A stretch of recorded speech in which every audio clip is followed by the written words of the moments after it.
Yan na, good morning. Ang ganda na ng ampalaya ko. Ang haba. Ayan, minalutan ko iba. Ayan. Ang ganda na aking ampalaya. Bunga, oh. Ayan. Eto na ito. Okay lang. Ayan. Napitasan ko na siya. Nakapagluto na ako. Ayan yung aking ampalaya. Ganda. Ang ganda. May bunga. May sabi-sabi kayo, ha. Ayun, oh. Yan yung ating ampalaya. Yan. Yan. Yan. Sili. Yung ating bell pepper. Tapos, eto pa. Yung bell pepper. Oh, daming bunga. Yan. Nagbubunga. Nag-iisip nga ako kung ano pa itatanim ko ngayon. Kasi ito na yung ating mga tanim. Ayan.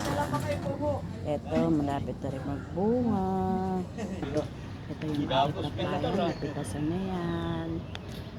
Na pang tinola na. Ayan. Yan yung ating alakbati. Lagi natin napipitasan. Ayan.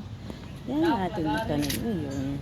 Kukunti pa lang. Pero sa susunod, iisip tayo kung ano pa yung tatanim natin. Yan lang po. God bless mga kapaps.